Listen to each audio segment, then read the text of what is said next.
Hello guys, hello people, welcome back to this YouTube channel K&G TV, where we do celebrity news and social media wahala. Welcome to watch this video till the end. I saw it on the internet and thought it wise to bring it up for us. Do watch it and write on the comment section what you think about the video. All opinions do count, and please, if you like what I do in this channel, don't forget to subscribe and turn on your post notification for all updates. I'll see you in my next video. As of now, I'm out. One love. Let's talk about the arrest of the leader of IPOB. How did you respond to that? Well, Nigeria, for me, it's not for me to tell the government to prepare itself, because there's going to be a huge squawk when the truth about how Kanu was arrested, when the truth comes out. Our nation is, people are alleging this and that and that. So that's one phase, whether Nigeria has acted outside international law. That's one issue. The second issue, however, has to do with Kanu's conduct outside the nation. There's been a level of hate rhetoric, which is, for me, has been most unfortunate, issuing from Kanu outside. But for me, hate rhetoric is an issue which can only be judged by the laws of any nation. So we come back to the issue: was it right to have, for me, quote unquote, kidnapped? You can say intercepted as much as you want, but I think that Kanu was kidnapped, and that is wrong internationally and it's wrong morally. And how would you advise the federal government to move forward? Talking about all this now, you've identified some pitfalls in the way that the arrest of Nnamdi Kanu has been handled, and also the way the DSS raided Sunday Igboho's house. For Nnamdi Kanu, for starters, how would you advise the federal government to move forward in terms of his trial and other things that will come up after now? To answer that kind of question, we have to ask ourselves, what is the position mentally, spiritually, economically, politically? What's the state of mind, the collective state of mind of a vast section of this nation at the moment? And that state of mind is best described as distrust, total distrust. This government has earned itself, rightly or wrongly, that's for the government, that side to decide. But anybody who's telling this government that the people of this nation still trust it, I'm sorry, if the government believes that, it's really plunging this nation further into the abyss. After raiding his home, the DSS had come out to say that Sunday Igboho is wanted and that he should turn himself in. What would you advise he does in this situation?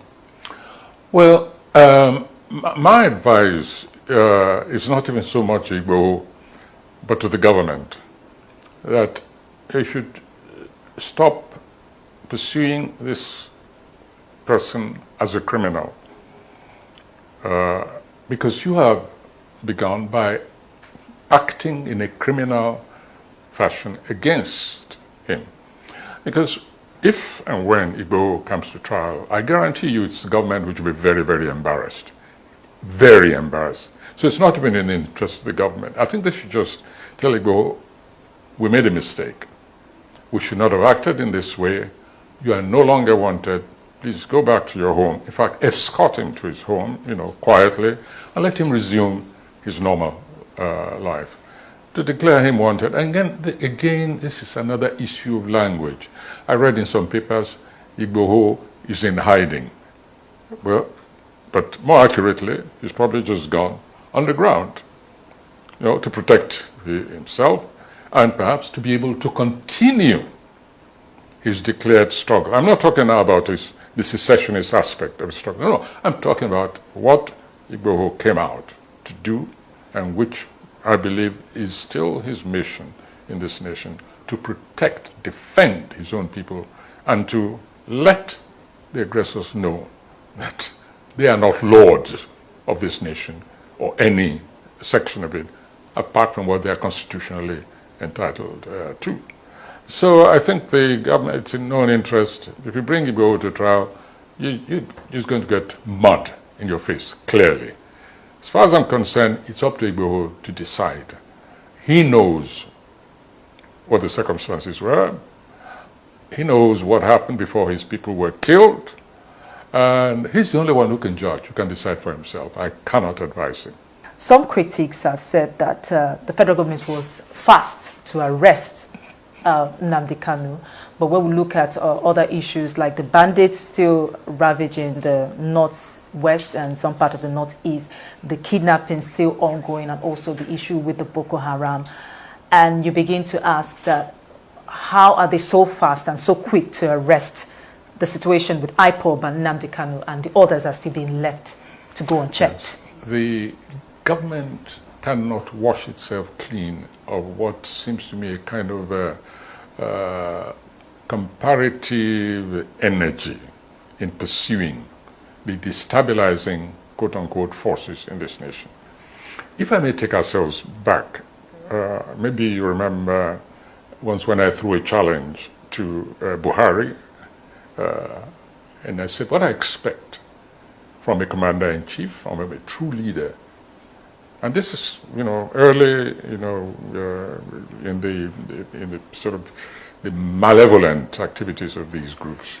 I said, what I expect, now that we've identified those who are killing farmers and taking their farms, occupying their villages, is to issue an order, give a deadline, an ultimatum, say that any